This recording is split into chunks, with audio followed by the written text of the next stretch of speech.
សួស្តីអ្នកទាំងអស់គ្នាជួបជាមួយខ្ញុំទៀតហើយថ្ងៃនេះយើងមកបន្តរឿងអាហុងទៀតមិនយូរប៉ុន្មានអាហុងក៏ទៅដល់ផ្ទះរបស់តាចាស់នោះគាត់ចំណាយពេលមកសន្ទុះទើបរាវរកកន្លែងនោះឃើញហើយគ្រាន់តែដើរឡើងចណ្ដាលក៏ប្រាប់គាត់ឲ្យដឹងថាជីវិតរបស់តាចាស់នោះប្រហែលជាលំបាកខ្លាំងណាស់ហើយពេលឈរនៅមុខទ្វារគាត់ក៏សម្រេចចិត្តទម្លាក់ស្បៀងអាហារឲ្យហើយសិនដើម្បីឲ្យអ្វីៗងាយស្រួលចិញ្ចៀនបានបញ្ចេញអាហារនិងកេះអីវ៉ាន់មកខាងក្រៅហើយបន្ទាប់មកគាត់ក៏គោះទ្វារតាចាស់ដើរចេញមកដោយភាពភ័យខ្លាចហើយសំទោសរឿងលុយឈ្នួលផ្ទះតែគាត់គាំងស្ងៀមពេលឃើញអាហុងនៅទីនោះគាត់រត់តែភ្ញាក់ផ្អើលយ៉ាងខ្លាំងជាមួយនឹងស្បៀងអាហារដ៏ច្រើនសន្ធឹកដែលល្អិតនេះយកមកអាហុងប្រាប់ថាគ្មានពេលពន្យល់ទេហើយពួកគេត្រូវតែប្រញាប់លើកអីវ៉ាន់ទាំងអស់ចូលទៅខាងក្នុងឲ្យលឿនពេលលើកកេះអីវ៉ាន់ចូលក្នុងអស់ហើយតាចាស់មានការភ្ញាក់ផ្អើលយ៉ាងខ្លាំងនឹងកម្លាំងរបស់អាហុងសម្លឹងមើលជុំវិញហើយគិតថាអាផាតមិននេះមានសុវត្ថិភាពគ្រប់គ្រាន់ហើយគាត់បានប្រមានតាចាស់កុំឲ្យប្រាប់អ្នកណាពីអ្វីដែលគាត់រៀបនឹងនិយាយនេះរួចក៏ប្រាប់ថាពួកគេត្រូវតែប្រើប្រាស់ស្បៀងទាំងនេះដោយប្រុងប្រយ័ត្នព្រោះពិភពលោកជិតនឹងផ្លាស់ប្ដូរហើយស្រាប់តែពេលនោះគាត់បានកត់សម្គាល់ឃើញរូបថតចៅស្រីរបស់តាចាស់នោះគាត់ភ្ញាក់ផ្អើលយ៉ាងខ្លាំងពេលដឹងថានាងគឺស្រីនិចដែលជាមិត្តភក្តិដែលគាត់ធ្លាប់រាប់អានកំឡុងពេលថ្ងៃវិនាសនោះឯងស្រាប់តែពេលនោះគាត់បានកត់សម្គាល់ឃើញរូបថតចៅស្រីរបស់តាចាស់នោះគាត់ភ្ញាក់ផ្អើលយ៉ាងខ្លាំងពេលដឹងថានាងគឺស្រីនិច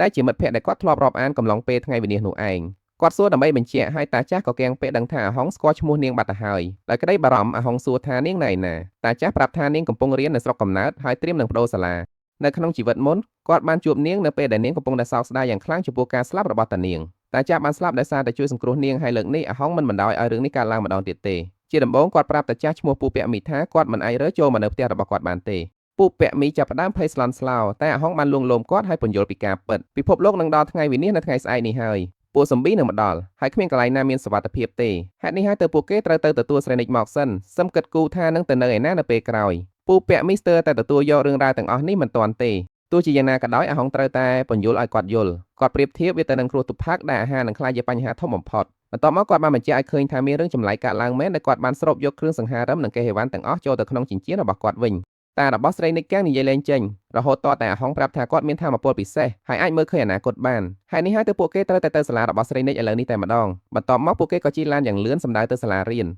ពេលទៅដល់អាហុងសួររកអគារស្នាក់នៅរបស់នាងហើយក៏ចាប់ផ្ដើមដើររកជាមួយពូពាក់មីពួកគេបានឃើញស្រីនិចកំពុងត្រូវសិស្សស្រីឈ្មោះមេម៉ៃម្នាក់ទះកំភ្លៀងដោយសារតែរឿងប្រច័ណ្ឌប្រុសដែលលួចស្រឡាញ់នាងទោះបីជាស្រីនិចព្យាយាមប្រាប់ថានាងអត់មានពាក់ព័ន្ធអីនឹងប្រុសនោះក៏ដោយក៏មេម៉ៃនៅតែទះនាងម្ដងទៀតហើយថានាងដោះសារក្រុមនឹងចេះតែបន្តធ្វើបាបស្រីនិចដោយសារតែនាងធ្វើរឹកដូចជាមិនខ្វល់សំណាងល្អតារបស់នាងបានរត់ទៅទាន់ពូពាក់មីកំសត់នោះបានប្រាប់ឲ្យស្រីនោះលែងចៅគាត់តែស្រាប់តែមានក្មេងស្ទាវពី3នាក់ឈ្មោះអារ៉ាចេញមុខមកគំរាមគាត់កុំឲ្យចេះដឹងដើម្បីតែចៅស្រីតាចាស់នៅតែសម្រុកចូលទៅតទល់នឹងក្មេងប្រុសទាំង3នាក់នោះអាមួយក្នុងចំណោមនោះបានលើកដំបងវាយកូនបាល់បំរុងនិងវាយក្បាលគាត់តែមុននឹងវាយដល់អាហុងបានចាប់ដៃវាជាប់ហើយបញ្ចើពួកវាថាក្មេងសោះចង់ធ្វើខ្លួនជាក្មេងទំនើងពួកអាពានោះសើចចំអកឲ្យគាត់តែអាហុងឆ្លើយតបវិញនឹងការទាត់មួយជើងយ៉ាងពេញទំហឹងធ្វើឲ្យអាទី1ដួលសន្លប់នៅនឹងកន្លែងអាពីរអ្នកទៀតចាប់ផ្ដើមឆ្ងល់ថាតើគាត់ជាអ្នកខ្លាំងមកពីណាពួកវានៅតែព្យាយាមឡោមព័ទ្ធគាត់ហើយអាហុងក៏បណ្ដោយឲ្យពួកវាធ្វើចឹងទៅអាមួយដែលការដំបងនោះបានវាយលួចពីក្រៅខ្នងតែអាហុងអាចគេចបានយ៉ាងងាយដោយសារតែរាងកាយដែលបានពង្រឹងកម្លាំងរុញរបស់គាត់ប្រតិកម្មឆ្លើយតបរបស់គាត់គឺនៅកម្រិតមួយផ្សេងទៀតបាត់ទៅគាត់ចាប់កអាមួយនោះរួចបោកទៅនឹងដីធ្វើឲ្យវាសន្លប់ស្តុកតែម្ដង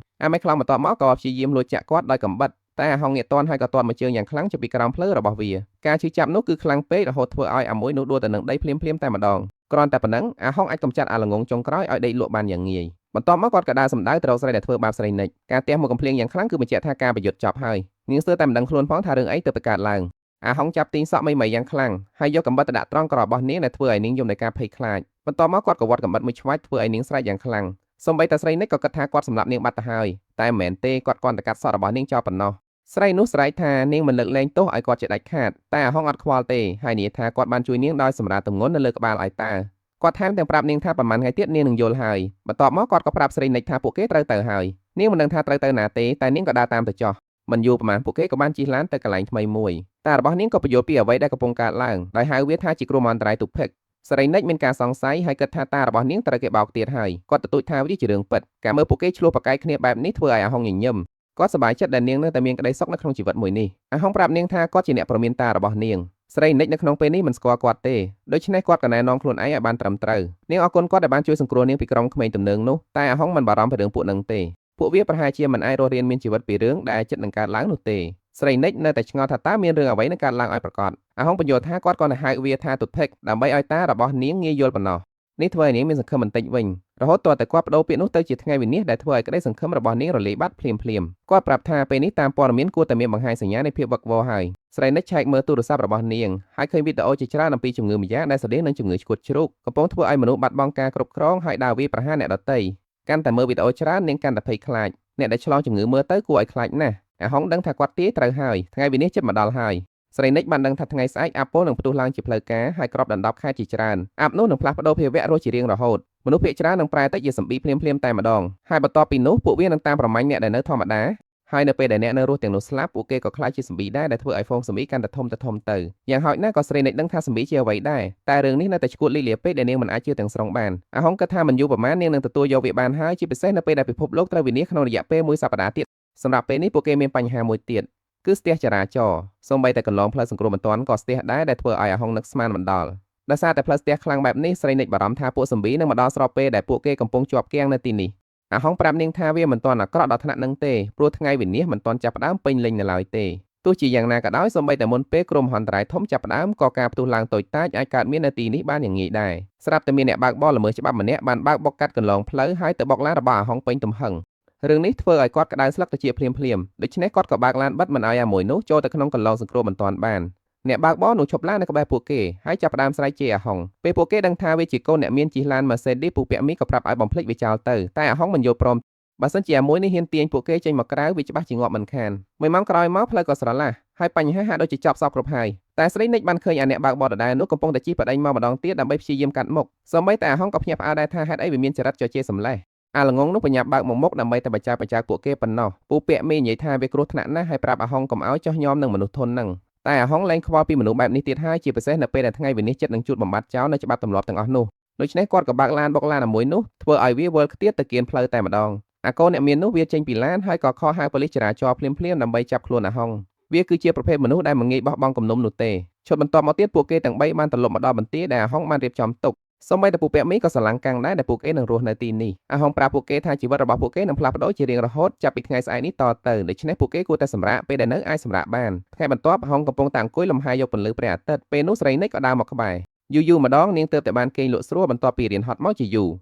អាហុងចង់បង្ហាញនាងយ៉ាងខ្លាំងពីបន្ទាយដែលគាត់បានសាងសង់នេះពេលគាត់ដើរនាំនាងមើលគាត់បានពន្យល់ពីជញ្ជាំងបេតុងនិងទ្វារបញ្ជាពីចម្ងាយដែលរឹងមាំខ្លាំងគ្មានអ្នកណាអាចទម្លុះបានទេគាត់បានដាក់ច្បាប់ដាច់ខាតមួយគឺគ្មានអ្នកណាម្នាក់អាចចូលក្នុងបន្ទាយនេះបានទេបើគ្មានការអនុញ្ញាតពីគាត់រឿងនេះធ្វើឲ្យស្រីនិចបារម្ភពីអ្នកដែលនៅរស់រានមានជីវិតផ្សេងទៀតនៅថ្ងៃមុខតើនេះមានន័យថាគាត់នឹងទុកពួកគេចោលនៅខាងក្រៅឲ្យស្លាប់មែនទេដើម្បីឆ្លើយតបនឹងសំណួរនេះគាត់បាននាំពួកគេទៅកន្លែងមួយទៀតដោយពន្យល់ថាគ្រោះមហន្តរាយនឹងទាញយកចរិតអាក្រក់បំផុតរបស់មនុស្សចេញមកដោយសារតែរឿងនេះពួកគេត្រូវតែប្រុងប្រយ័ត្នពេកនៅក្បែរអ្នកដទៃបើសិនជាពួកគេចិត្តល្អពេកវាអាចនឹងសម្លាប់ពួកគេវិញមិនខានគាត់ប្រាប់ថាគាត់បានរៀបចំតំបន់ទ្រនាប់រួចហើយដែលជាជំរកបណ្ដោះអាសន្នសម្រាប់អ្នកនៅរស់រានមានជីវិតពេលដែលគាត់មិននៅទោះជាយ៉ាងណាក៏ដោយគាត់ព្រមានពួកគេម្ដងទៀតថាកុំឲ្យអ្នកណាចូលក្នុងបន្ទាយធំជាដាច់ខាតបន្ទាប់ពីនោះគាត់ក៏នាំពួកគេទៅកន្លែងផ្ទុកស្បៀងអាហារហើយពន្យល់ពីរបៀបដែលពួកគេនឹងគ្រប់គ្រងការប្រើប្រាស់ពេលចូលដល់ក្នុងឃ្លាំងគាត់ក៏បានឆែកមើលពួកគេជាលើកចុងក្រោយដោយប្រើភ្នែកទិព្វរបស់គាត់អាចដឹងពីចេតនារបស់ពួកគេបានពេលឃើញថាពួកគេទាំងពីរនាក់ពិតជាអាចទុកចិត្តបានគាត់ក៏សប្បាយចិត្តដែលពួកគេមានបំណងល្អបន្ទាប់មកអាហុងក៏បញ្ចេញអាវុធមួយចំនួនមកហើយប្រាប់ថាវានឹងមានសារៈសំខាន់ខ្លាំងណាស់សម្រាប់ការរស់រានមានជីវិត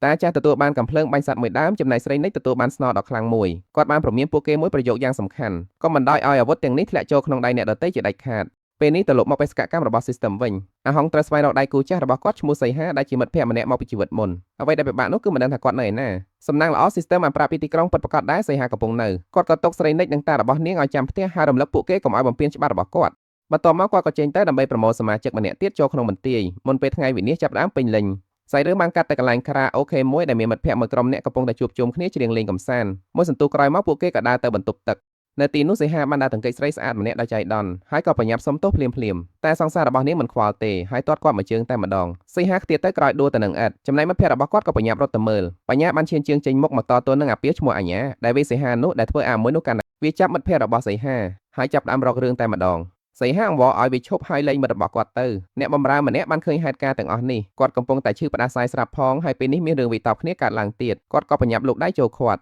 ់អាកូនអ្នកមានចង្រៃអាញានោះធ្វើរឹកខ្លាំងហើយចាប់អ្នកបម្រើនោះដែរតែអ្នកបម្រើនោះបានឲ្យសញ្ញាប្រាប់ក្មេងទាំងពីរនាក់នោះឲ្យរត់ទៅសីហានិងមិត្តរបស់គាត់ក៏ឆ្លៀតឱកាសរត់ចេញបាត់ទៅពួកគេអាចត្រឡប់មកដល់បន្ទប់ខារ៉ាអូខេរបស់ពួកគេវិញដោយសុវត្ថិភាពមួយគ្រាសិនអ្នកផ្សេងទៀតមានការភ្ញាក់ផ្អើលពេលឃើញពួកគេរត់ចូលមកទាំងត្រហេបត្រហប់បែបនេះបញ្ញាពន្យល់ថាពួកគេបានដើរទៅកិច្ចសង្សាររបស់ក្មេងពាលម្នាក់ហើយត្រូវគេវាយហើយរត់រួចដោយសារតែអ្នកបម្រើជួយប៉ុណ្ណោះរឿងនេះធ្វើឲ្យពីរនាក់ទៀតខឹងឡើងក្តៅស្លឹកត្រចៀកតែម្ដងពួកគេចង់ត្រឡប់ទៅវិញហើយវាមួយនោះដែលមករករឿងក្រុមរបស់សីហាក៏និយាយសម្រួលពួកគេដែលប្រាប់ថាគ្មានប្រយោជន៍អីត្រូវទៅរករឿងបន្ថែមទេតែរឿងរ៉ាវគឺហៀបនឹងកាន់តែអាក្រក់ទៅហើយ អ្នកបម្រើនោះពេលនេះត្រូវគេវេឡើងហូរឈាមទៅហើយចំណែកអាញានោះបាននាំមិត្តភក្តិ3នាក់ទៀតមកតាមរករឿងក្រុមរបស់សីហាទាំងមូលតែម្ដងវាបញ្ជាឲ្យកូនចៅវាចាប់ពួកគេទាំងអស់គ្នាសីហានិងបញ្ញាមិនអាចតបតបានទេដូច្នេះពួកគេក៏អង្គុយចុកជង្គង់ចោលភ្លាមៗមានតែម្នាក់គត់នៅក្នុងក្រុមរបស់ពួកគេដែលក្លាហានហ៊ានរើបម្រះហើយគ្រាន់តែវាហាមាត់បំរុងនឹងនិយាយអាមេខ្យល់នោះក៏យកដបវាក្បាលវាបែកតែម្ដងឈ្មោះវិបុលមែនហើយនឹងគឺឈ្មោះពិតរបស់វាចុងក្រោយត្រូវឈាមហូរស្រោចពេញសាច់រឿងបានកាត់ទៅរកអាហុងដែលទៅតែឈប់ឡាននៅខាងក្រៅបារដែលគិតថាវាក៏សមហេតុផលដែរដែលសីហាអញនៅទីនេះ